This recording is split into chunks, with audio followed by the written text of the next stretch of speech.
Hi there, I'm April Callis-Birchmeier, Certified Change Management Professional and Project Management Professional, and now Master Certified Change Professional. So I'm really happy to be here with you today, and I'm looking forward to talking about readiness. I want to talk about creating a culture of readiness, change readiness, if you will. And this is an interesting topic to me. Of course, I've written a book called Ready, Set, Change, so I'm very focused on readiness. But I feel like readiness is an area of change management that we maybe haven't always paid quite the amount of attention to that we need to. And when I'm talking about readiness, the reason I think this is so incredibly important to really follow up on and talk about is just this understanding that when we are ready for something, that's the time to do it. And it sounds simple and silly in that sense, but many implementations I've seen have faltered because it seemed that we didn't really have people ready to adopt the change. We didn't have the readiness we needed to move forward into that change and be able to make those behavior shifts, those mindset shifts, and all of the changes that need to happen in order for adoption to occur. So, readiness is an area that I think I'd like to talk to you about and explore because I know how important it is to really ensure that your team is ready.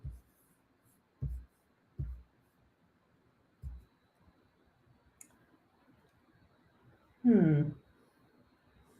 I have sunlight in my background here, which is wonderful. Wonderful to have sunlight today. So let's talk a little bit about not only this idea of readiness and what it means, thinking about it as a human, as well as thinking about it as organizational change. So when I think about readiness as a person, sometimes we're ready for change and sometimes we're not. When I think about times I was ready for change, even though I was a little unsure, they were things that I can really easily, clearly see. You know, the change that happens when you move from high school into going to college or university, and you change locations, and you usually are living in a different place, and you have a very different lifestyle than you had when you lived with your parents and went to high school. So that's a very natural change that happens for many people. Or even maybe it's a change from being in high school to getting an apartment and a job on your own and living on your own for the first time, supporting yourself and not having to report to your parents or having to share your income with anybody. You can just earn your money and spend it as you wish. Those are really natural readiness points. I think other readiness points that people have are when you are really moving into like a career job, there's a readiness point. I've seen it with my own family members, my own children, that there are some who are ready sooner than others to move into kind of that career space. And then I think there's a readiness many times to marry and perhaps start a family. So there's different levels of readiness. And I think as humans, we all have different set points internally when we're ready for something. Sometimes it takes people a long time to get ready. One of my cousins is a wonderful guy, and I saw him this weekend. And he got married when he was 46 years old because he just wasn't ready and he didn't meet the right person. So there's so many different pieces that have to play together for us to feel ready and to be able to move into something new. But think about that with organizational change. When I think about organizational change readiness, what I'm thinking about is the person in the organization ready to make a behavior change and a mindset shift? And is that organization ready with the structures in place to allow that individual to make that behavior change or that mindset shift. Because if we don't have the pieces in place in the organization, how do we support somebody who's working hard to make this readiness change? I think that the recognition that people become ready at different times in the organization may be ready is important to call out. One of the key things in getting an organization ready is really clearly defining the tasks that have to happen for that organization to be ready. Uh, I'm reminded of a hospital system that I worked with, and we had a number, about 32, I think 33, 32 clinics that were going to go live in a system. Now, we only had 18 months, so we were working at a pretty fast pace because we could not bring them all live at once. It wasn't possible for the team to support that kind of effort. We didn't have enough of us. We couldn't handle it. And we also knew that the ambulatory system, the outpatient clinics themselves couldn't really handle that either. And so what we did was a couple of things. We did set up a really stringent 12-week plan for each of these clinics. And so they had specific tasks that they had to all complete each week to be able to stay on the schedule and to get to their go live. And if those clinics did not get the work and the tasks completed that were part of their readiness plan, then we knew that their team members, even though they felt like they were ready to shift in terms of behavior and mindset, that the structures were not in place to support them. And when I'm talking about structures being in place, I'm talking about things like patient appointments, ensuring that physician schedules were set up for, the 3 months after we were going live. So we had a number of conditions, and every week, each clinic had to meet these conditions and complete these tasks so that we would know that they were ready. And when they would run into an issue, like, oh, we have a provider who will be gone for the first, 2.5 months after go live, they had to move back in the schedule until they had their full provider staff available. The reason is because that structure has to be able to support the changes that people are going through. It's difficult to make a change in behavior. Many of us tend to work by habit, by rote. We get into a pattern of doing things in a certain way. And when that is interrupted and we have to work in a new way, it takes us longer. It takes more time, more concentration, and we have to really think about what it is that we're doing. And when we're thinking about what we're doing, we are not in habit. We are thinking. It takes longer. It's not automatic. So it's important to really give people the time they need to build the habits back, the new habits, get rid of the old behaviors and use the new habits and behaviors to adopt the new system or the new approach, to adopt the change. When we also are dealing with the mindset shift, which is I have to remember as a team member what it is I have to do differently. I have to keep reminding myself. And I also have to be open and somewhat positive about the change. I don't have to be 100% on board, but I have to make sure that employees and human resources who are moving through a change are open to the change, open to the possibility that this could go well. Yes, they will be probably looking for things that don't go well. That's what we all do, right? When we're moving into something new, we tend to highlight and focus on the things that don't go well. But I need people to be open to the things that can go well. And so that's what I'm looking for in terms of that mindset shift. And those behavior changes have to come along, and they need to be supported by the organization. So, for example, if we have a provider who is out for some sort of a leave and they are gone during the time that we're supposed to go live, we are already struggling with a structural problem. So I'm postponing that go live until we're back into full steam because we can't support what we don't have a structure to support. And if the provider is not there and we can't see the number of patients that we're used to, and we're kind of struggling with that, I'm not going to add a change into that situation. I'm going to wait. I think it's also important to have a way to not only think about, but to measure the readiness of the team. And these measurements can be done in a number of different ways. I like to do a couple of different things. I like to combine surveys to measure how things are going with the change. And I will ask questions that are appropriate to each phase of the change that we're in and where I think people should be at that point in time. Like, are they getting enough communication? Do they really feel like they know what's going on?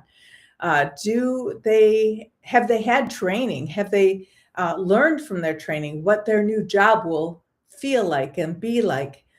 So all of these pieces of the Ready framework help people to measure how ready they are. So I'm looking for surveys, I'm doing focus groups, and I'm also going to see if I can build some feedback loops with some town hall meetings and some live Zoom sessions where we can ask people to vote in polls and to give us feedback.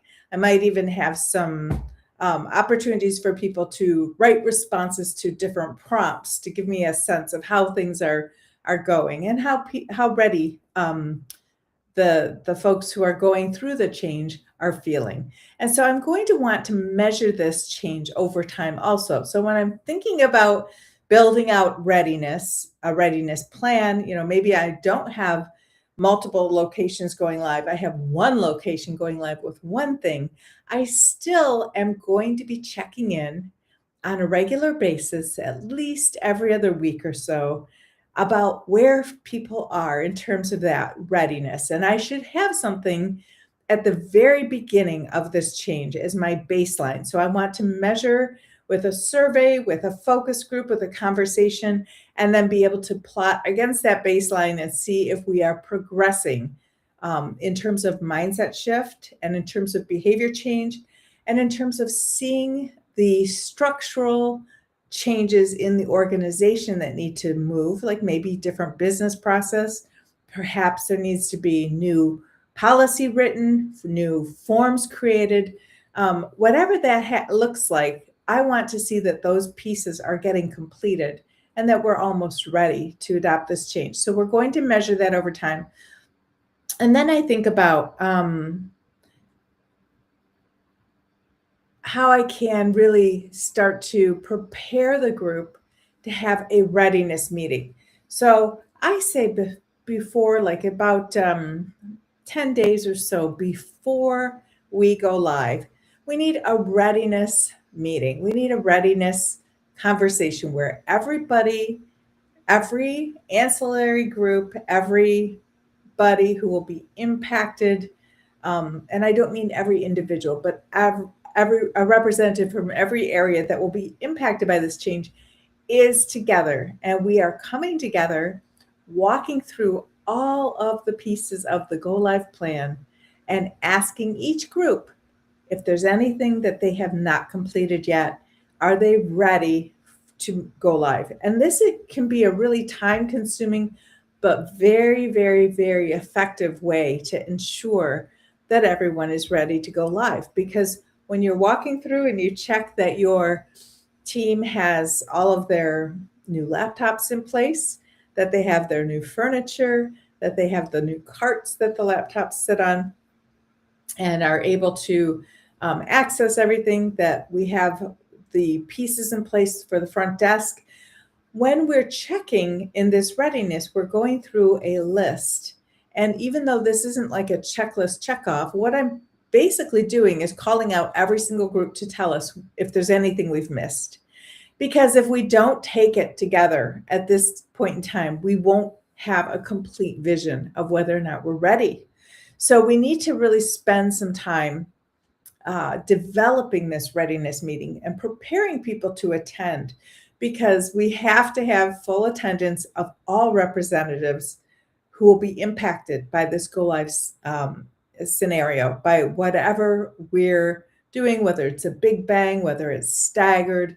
I know several years ago I did a wave rollout, and the wave rollout worked incredibly well for that particular project, which meant simply that we had three different waves. We had a wave of internal stakeholders first, because we knew they would be the easiest to control and that we could really ensure that they were fully ready. And we and worked with all of these internal stakeholders first. And when they were able to adopt the change, then we looked at our third-party vendor external resources, and we made sure they were ready. And then we had a go live date for their go live for that second wave. And then the third wave was really important, because the third wave really held our most important and difficult and sensitive stakeholder groups. And so we wanted to, and they were internal and external. And our goal was to ensure that we had made all of our mistakes on the first two waves. And then the third wave would be our best wave. And that's how it turned out. It was an excellent approach to rolling out, and everybody in the third wave was readier than those in the first two waves, because we had learned so much along the way. I also think that it's important to think about taking the time to focus on readiness. When we really spend the time focusing on readiness, it can lead to much better change outcomes. Sometimes it feels that the technical team is moving along quickly and they're doing their thing, the project team is moving along, and sometimes the people feel a little forgotten.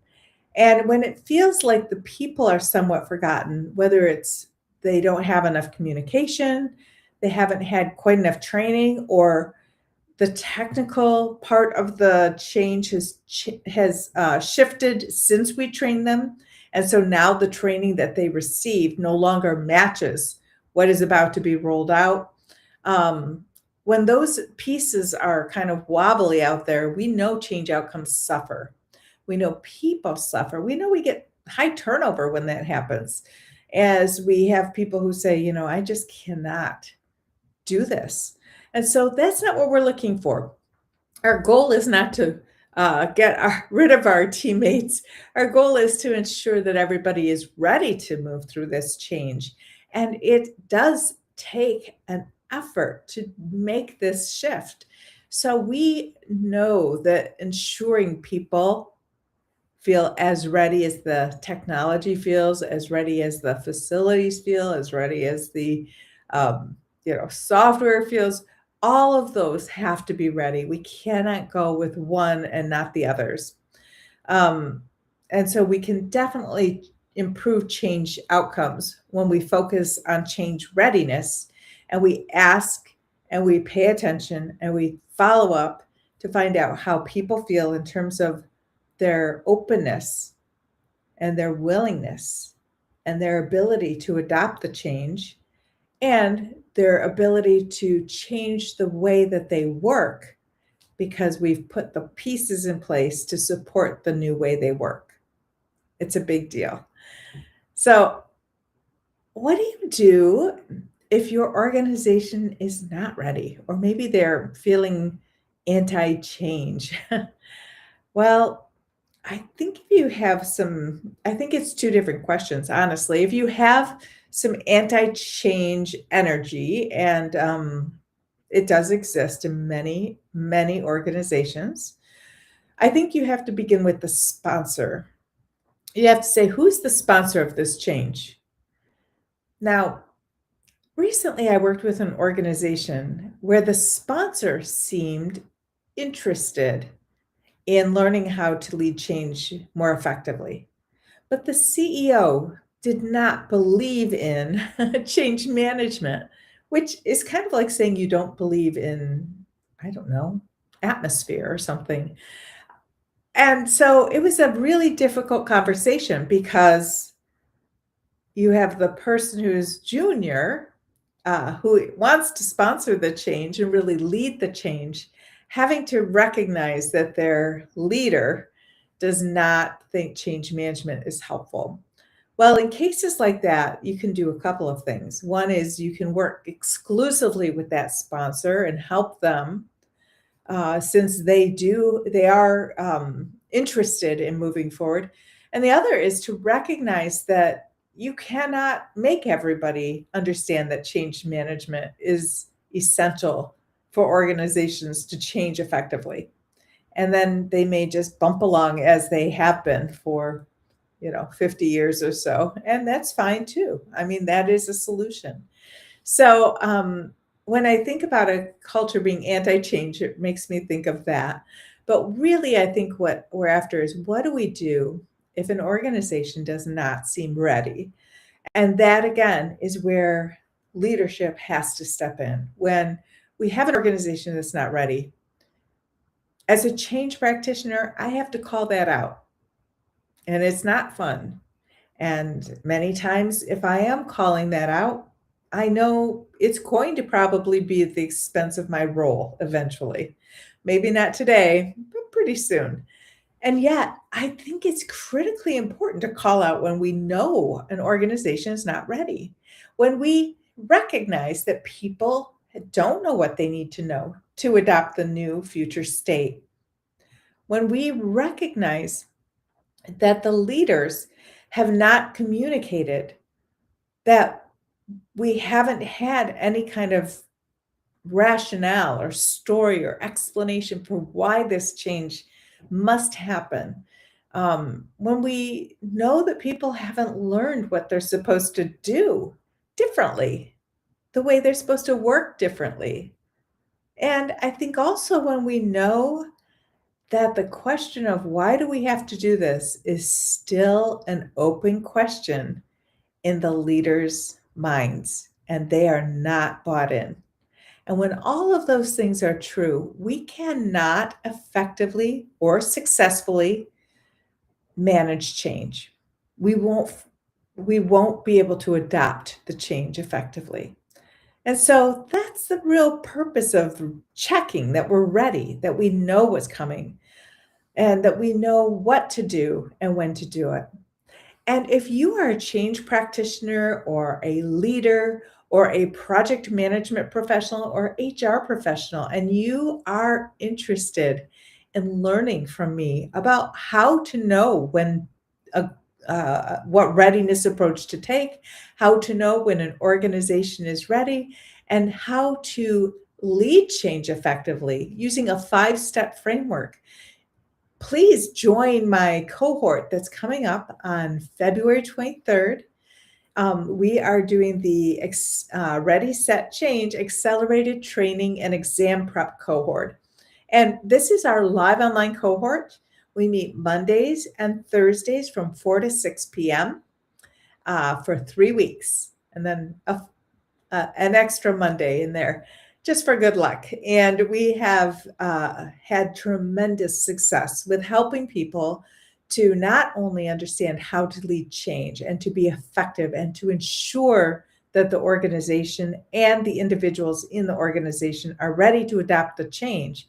We've also been incredibly effective in helping change practitioners, HR professionals, project leaders, continuous improvement leaders, lean leaders, all sorts of sponsors to earn their CCMP, their Certified Change Management Professional certification. So let me just tell you that we are starting on February 23rd.